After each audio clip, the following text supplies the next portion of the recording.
नमस्कार। ऑन है mic on है। नमस्कार। आज एक बहुत ही इम्पोर्टेंट इशू को लेके doctor Sudhanshu Trivedi, national spokes person और मेंबर ऑफ पार्लियामेंट, आप लोग के बीच में आए हैं। तो हम लोग वही फॉलो करेंगे। पहले ये वो सारे पॉइंट्स आपको बता देंगे, उसके बाद जो भी क्वेश्चंस होगा उसको हम लोग टेकअप कर लेंगे। डॉक्टर त्रिवेदी शुरू करें। मित्रों, आज हम एक सर्वविदित परंतु बहुत गंभीर पक्ष की तरफ आपका ध्यान आकृष्ट करना चाहते हैं। सर्वविदित तथ्य यह है कि श्री राहुल गांधी जी यदा कदा विदेश यात्रा करते हैं और वहां पर वो सदैव भारत के प्रति व्यथित भी पाए जाते हैं। परंतु आज उनके पैतृक सलाहकार श्री सैम पित्रोदा, क्योंकि वो उनके स्वर्गीय पिताजी के भी सलाहकार रहे थे, और उनके वैचारिक मानस के निर्माता यानी who is his traditional family advisor and architect of his mindset and psychology, Mr. Sam Pitroda, in his interview yesterday, has inadvertently exposed the real face of Congress party. उन्होंने कल एक इंटरव्यू में कहा कि Congress party global progressive alliance नामक एक गठबंधन का हिस्सा है और उसी में भाग लेने के लिए राहुल गांधी जी जर्मनी गए थे। अब यह ग्लोबल प्रोग्रेसिव अलायंस एक ऐसे संगठन से जुड़ा हुआ है जो भारत विरोधी शक्तियों के साथ और भारत विरोधी बातों को स्थापित करने वाले अनेक संगठनों के नेटवर्क का हिस्सा है। इसी यात्रा के दौरान आपको पहले से यह बात पता है कि सेंट्रल यूरोपियन यूनिवर्सिटी की प्रेसिडेंट कॉर्नेलिया वुल से वो मिले थे और स्पष्ट रूप से central European university George Soros की ओपन सोसाइटी फाउंडेशन से फंडेड है। अब सैम पित्रोदा जी से जब यह पूछा जाता है कि ग्लोबल प्रोग्रेसिव अलायंस का क्या संबंध है कांग्रेस से, तो वो स्वयं रहस्योद्घाटन करते हैं कि राहुल गांधी जी उसके प्रेसिडियम हैं और सैम पित्रोदा उसके मेंबर, यानी राहुल गांधी जी उसके अध्यक्षीय समकक्ष हैं और सैम पित्रोदा उसके सदस्य हैं। और मजे की बात वो कहते हैं कि 110 कंट्रीज का डेमोक्रेसी का ये अलायंस है। मैं सैम पित्रोदा जी और कांग्रेस के तमाम वरिष्ठ लोगों से पूछना चाहता हूं, भाई साहब 110 कंट्री दुनिया में हैं कौन से जिनमें स्थायी लोकतंत्र है? मैं पूछना चाहता हूं। 190 देश कुल हैं जिसमें 57 मुस्लिम देश हैं, स्थायी लोकतंत्र किसी में नहीं, 57 या माइनस। इसके अलावा कम से कम 30-40 देश राजतंत्र हैं ऑफिशियली, उनको माइनस कर दीजिए तो संख्या 100 के नीचे आ जाती है। बाकी डिक्टेटर रिजीम है। तो वेस्टर्न वर्ल्ड को छोड़कर ईस्ट में अगर आप देखें तो ऑस्ट्रेलिया, न्यूजीलैंड, जापान और भारत के अलावा कोई स्थायी लोकतंत्र नहीं है। तो पहले यह दिखाई पड़ता है कि लोकतंत्र के आवरण में यह कौन से देशों का समूह है जो लोकतंत्र के नाम के ऊपर वास्तविक लोकतंत्र के आधार भारत के ऊपर आघात करता हुआ दिखाई पड़ता है। Now I want a clear answer from the Congress party. Which are these 110 countries which you yourself says that there is a democratic alliance of 110 democratic countries? Because there are around 57 Muslim countries in which there is no vibrant, consistent democracy. They are either theocratic states or very weak, fragile democracies. Around 30-40 states still which are monarchies. There are significant number of countries which are dictatorial regime.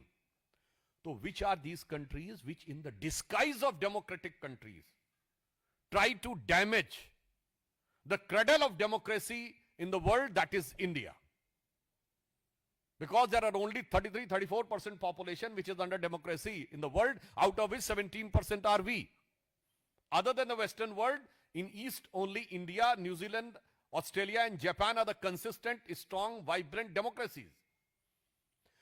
So when it was asked, it has been exposed that Congress is officially there having position in that global alliance which tried to malign and mar the reputation and democracy in India.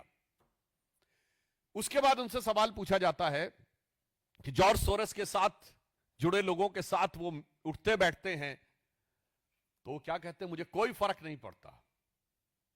English में उन्होंने कहा we don't care. तो मैं आज कांग्रेस से पूछना चाहता हूं कि अगर आप ये कह रहे हैं वी डोंट केयर, तो मैं उनसे पूछना चाहता हूं whom do you care? फिर मैं कह रहा हूं, आपने कहा मुझे किसकी परवाह नहीं, तो आज हम कांग्रेस से पूछना चाहते हैं आपको किसकी परवाह है, जो बाध्य करता है कि आप संसद के सत्र के दौरान जाते हैं, वहां पर किसकी परवाह है, किसका दबाव है और किसके हुक्म का पालन करने के लिए आप विदेश जाते हैं. चलते संसद सत्र के दौरान और भारत विरोधी शक्तियों के साथ मंच साझा करते हैं. इससे एक बात बहुत स्पष्ट हो गई है कि कांग्रेस पार्टी अब सैम पित्रोदा के यह कहने के बाद मैं कांग्रेस पार्टी से पूछना चाहता हूं, भारतीय जनता पार्टी कांग्रेस पार्टी से पूछना चाहती है, क्या आप भारत विरोधी वैश्विक दुरभिसंधि के सदस्य बन गए हैं? We want to ask the Congress party, have you become the member of the nefarious nexus of anti-India global forces, as it has been accepted by Mr. Sam Pitroda, giving a proper and categorical reference to Rahul Gandhi? और अब ऐसा प्रतीत होता है कि भारत विरोधी इस वैश्विक दुरभिसंधि के राहुल गांधी जी भारतीय राजनीति में स्थायी प्रवक्ता हो गए हैं. जैसे संयुक्त राष्ट्र संघ में स्थायी प्रतिनिधि होते हैं, वैसे राहुल गांधी जी भारत विरोधी वैश्विक शक्तियों के गठजोड़ के भारत की राजनीति में स्थायी प्रतिनिधि हो गए हैं. It seems if Congress doesn't reply categorically, then it can be inferred that Rahul Gandhi has become the permanent representative of anti-India global nefarious nexus to malign and mar the democratic process of India. अब इससे पहले भी याद करिए, एक संगठन FDLAP forum for democratic liberties Asia Pacific की को चेयरमैन सोनिया गांधी जी पाई गई थी. वो को चेयरमैन अभी भी हैं और ये भी जॉर्ज सोरस से फंडेड था, जिसका जवाब आज तक कांग्रेस ने नहीं दिया हुआ है. और अभी राहुल गांधी जी कुछ दिन पहले, आपको ध्यान हो, बहुत आपत्ति किए थे कि Russian president Shri Vladimir Putin ji से उनकी मुलाकात नहीं हुई. मुलाकात सिर्फ भारत सरकार मेजबानी नहीं तय करता, मेहमान भी तय करता है. मैं राहुल गांधी से पूछना चाहता हूं कि आप अभी जर्मनी गए थे, तो आपने फ्रेडरिक एबर्ट स्टिफ्टंग नामक जिस संस्थान में जाकर भारत विरोधी बयान दिया, FBS, Friedrich Ebert Stiftung, this is banned in Russia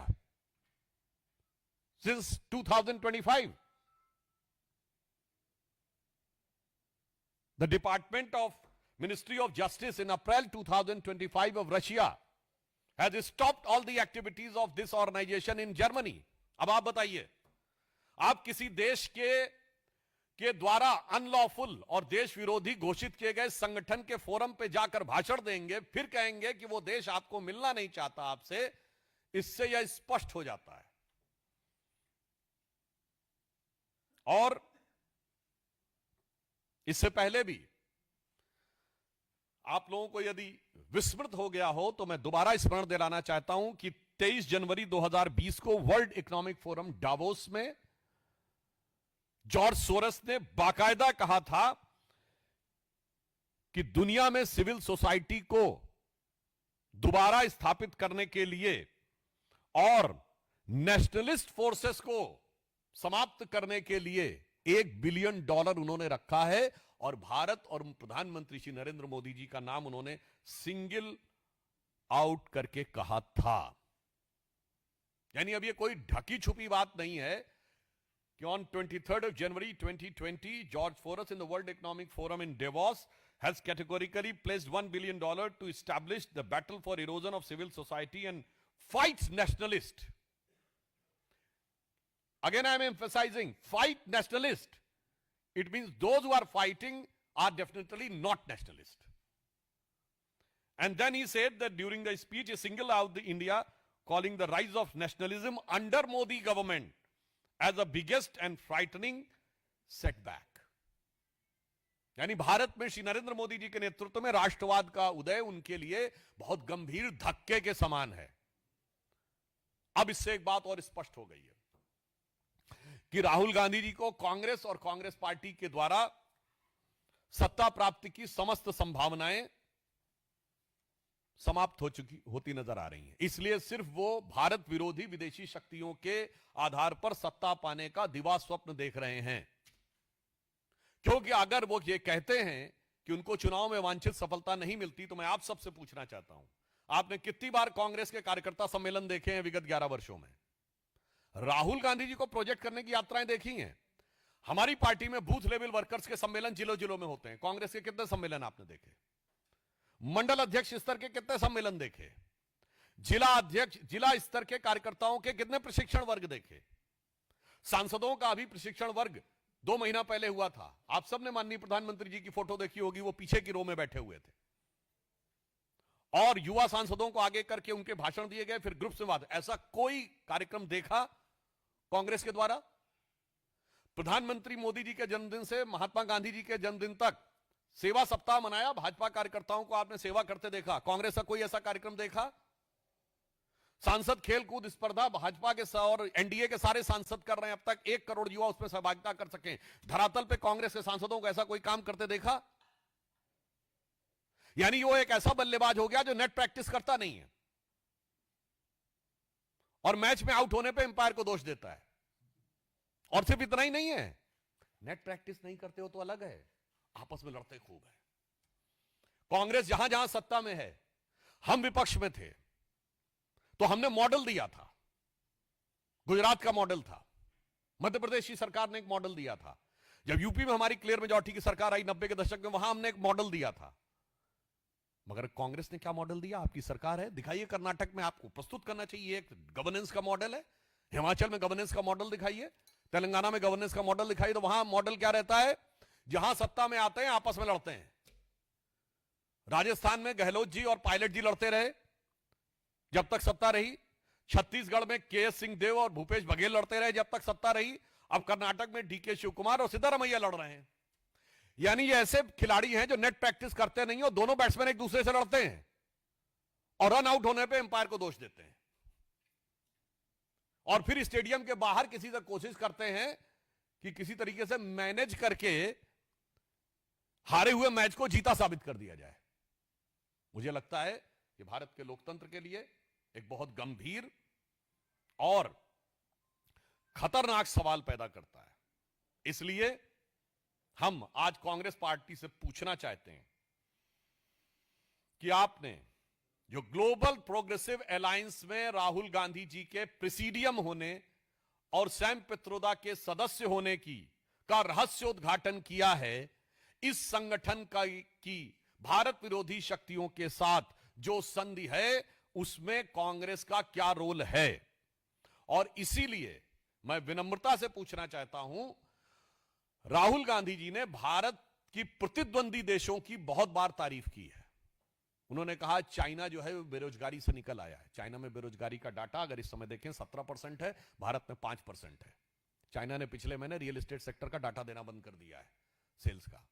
मगर आज तक उन्होंने भारत के समर्थन में एक भी बयान नहीं दिया। चलिए ठीक है, आप विदेश जाते हैं, यूएस कांग्रेस में इंडिया कॉकस भी है, यानी भारत के समर्थक सांसदों का समूह।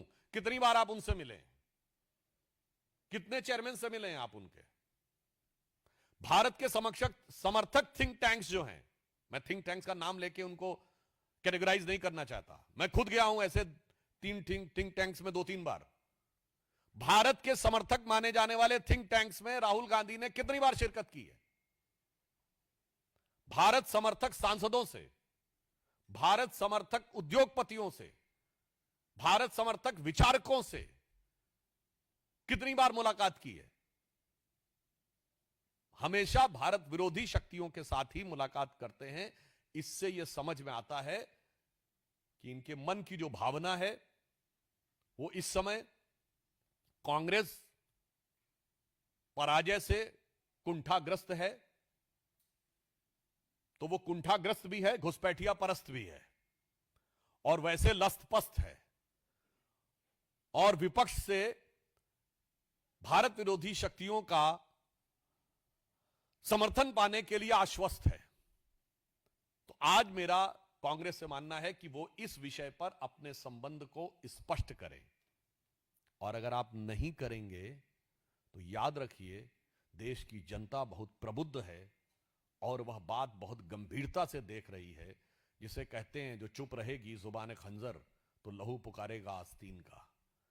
जनता हर चीज को देख रही है, बहुत गंभीरता से देख रही है, और एक एक राज अब पर्दाफाश होता हुआ नजर आ रहा है। अब देश के सामने कहीं कोई कंफ्यूजन नहीं रह गया है। दो ही ताकतों के बीच में देश में मुकाबला है, एक जांचे परखे खरे प्रधानमंत्री श्री नरेंद्र मोदी जी के नेतृत्व में विकास, अंत्योदय और राष्ट्रवाद के महामेरु की तरह खड़ा हुआ भारतीय जनता पार्टी और एनडीए का गठबंधन। दूसरी तरफ लगातार पराजय का रिकॉर्ड बनाते हुए कुंठाग्रस्त, घुसपैठिया परस्त पार्टियों का गठबंधन लेकर फ्रस्ट्रेशन में भारत विरोधी शक्तियों के साथ भारत के कमजोर करने का दिवा स्वप्न देख रहा इंडिया गठबंधन। धन्यवाद।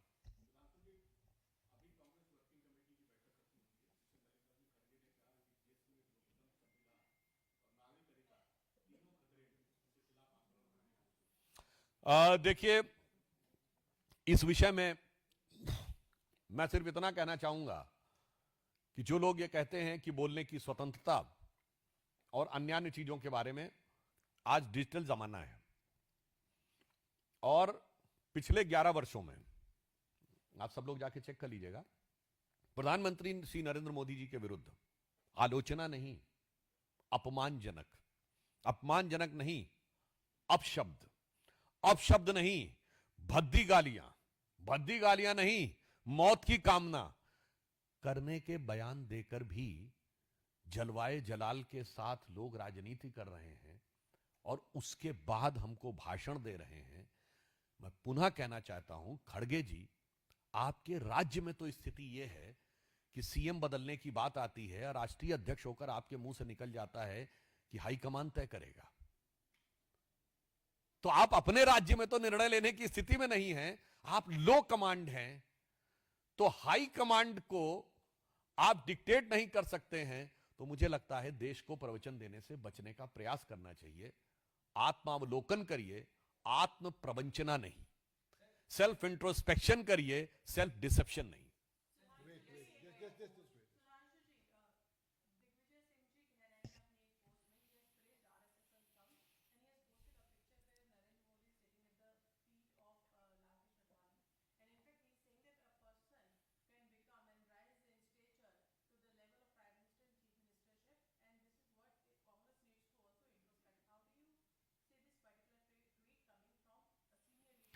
देखिए, वो बड़ी प्रसिद्ध पिक्चर है जिसमें माननीय अडवाणी जी बैठे हुए हैं और उस समय युवा कार्यकर्ता थे श्री नरेंद्र मोदी जी, वो नीचे बैठे हुए हैं, अडवाणी जी बैठे हुए हैं चेयर के ऊपर। ये भारतीय जनता पार्टी की कार्यशैली का एक प्रतीक है कि धरातल से जुड़ा हुआ व्यक्ति किस प्रकार अपनी प्रतिभा, क्षमता और संगठन के सहयोग से शीर्ष स्तर पर पहुंचकर भारत के सबसे लोकप्रिय और विश्व के सबसे लोकप्रिय नेतृत्व के रूप में उभरने में सफल होता है। तो कहीं ना कहीं दिग्विजय सिंह जी को भी, अब वो बहुत वरिष्ठ हो गए हैं, राजनीति को उन्होंने देखा है, तो इस रूप में जाके हो सकता है उन्हें इस बात का एहसास हो रहा हो, क्योंकि हमारे श्री नरेंद्र मोदी जी गुदड़ी के लाल हैं और उनका नेतृत्व जवाहर के लाल जी से है। तो वो अप साइड डाउन है, इसलिए अपनी पार्टी को अप साइड डाउन लेके आए हैं। हमारे नरेंद्र मोदी जी गुदड़ी के लाल हैं, वो बॉटम से अप उठे हैं, तो पार्टी को भी बॉटम से अप करके ऊपर तक ले जा रहे हैं।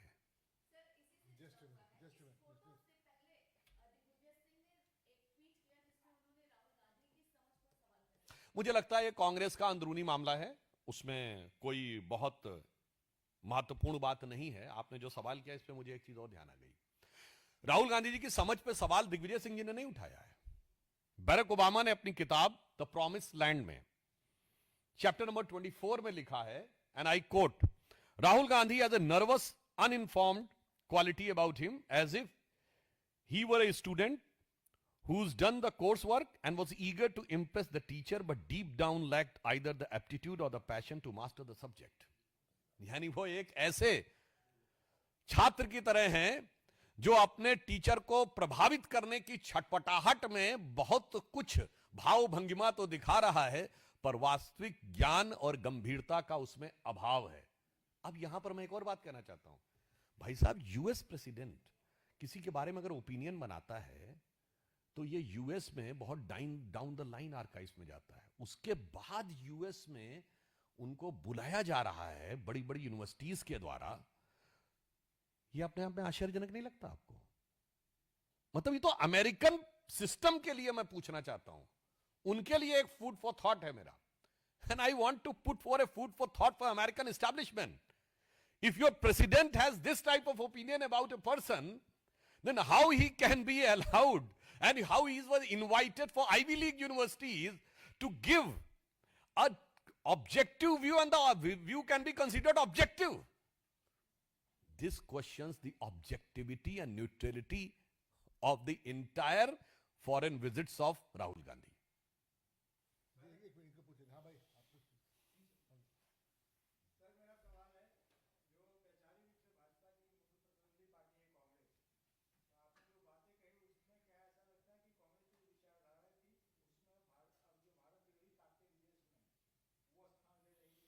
नहीं, कांग्रेस हमारी वैचारिक रूप से विरोधी पार्टी नहीं है, वो विचारहीन पार्टी है। क्योंकि विचारधारा आधारित भारत की राजनीति में दो ही दल हैं, भारतीय जनता पार्टी और कम्युनिस्ट पार्टी। कांग्रेस नेता आधारित दल है। Congress is fundamentally a leader based power oriented party. We are cadre based ideology oriented party.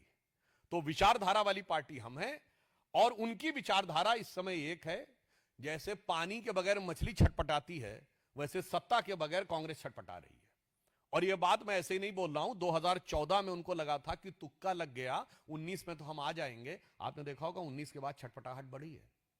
ये जॉर्ज सोरस का बयान मैंने जनवरी 2020 का कोट किया है। और 24 के बाद वो छटपटाहट तड़फड़ाहट में बदल गई है। तो उनकी विचारधारा सत्ता है, हमारी विचारधारा राष्ट्र की महत्ता है।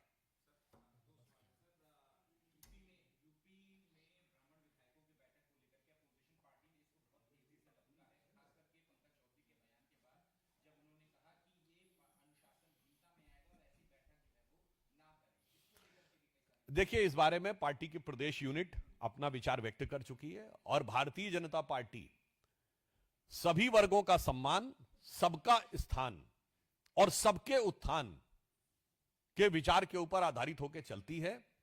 और जो पार्टियां जातियों का नाम लेकर जातियों को अपमानित करने के भाव से राजनीति करती हैं, याद करिए बिहार में लालू प्रसाद यादव जी का फेमस डायलॉग होता था, भूरा बाल साफ कर रहा हूं, तो 4 जातियों का नाम था। गुजरात में माधव सिंह सोलंकी, खाम, KHAM, 4 जातियां। हरियाणा में अजगर, 4 जातियां। कर्नाटक में अहिंदा, 4 जातियां। तो जातियों के आधार पर समाज के टुकड़े करके राजनीति करने के ख्वाब देखने वालों को जरा बिहार से देखना चाहिए। जो कहते थे भूरा बाल साफ कर रहा हूं लालू जी, उनके बिटवा ने आके पूरा बाल साफ कर दिया है, मुंडन करवा दिया है। तो आगे विरोधियों को भी इसके लिए तैयार रहना चाहिए।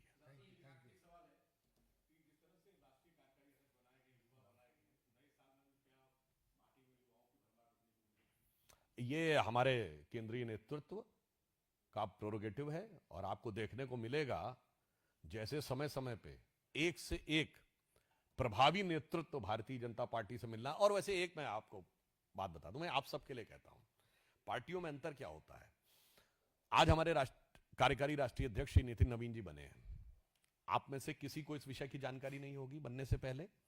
जब श्री नड्डा जी बने थे 2-3 साल पहले, किसी को क्या जानकारी थी? क्या श्री अमित शाह जी बने उससे 2-3 साल पहले किसी को जानकारी थी?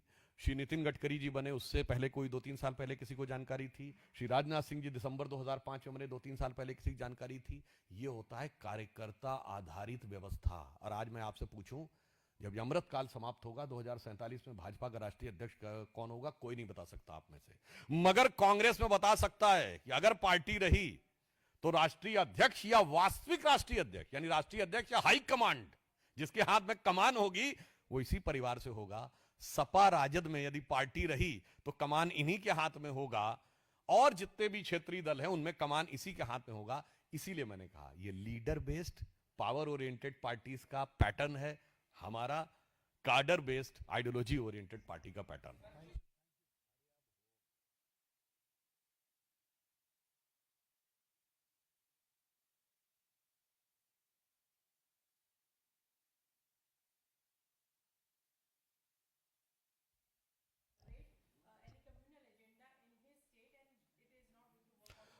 Those government whose ministers officially has used this type of dastardly statement that eradication of Sanatan Dharma was a well thought of conference, and they have audacity to say that they want to have a communal harmony in the country, and moreover that the next day Hindu Dharma is a virus, it is a corona, and they want to create hatred among the states. What type of dastardly statement was given by DMK minister about the Bihar people? We do not consider any work as low or mean.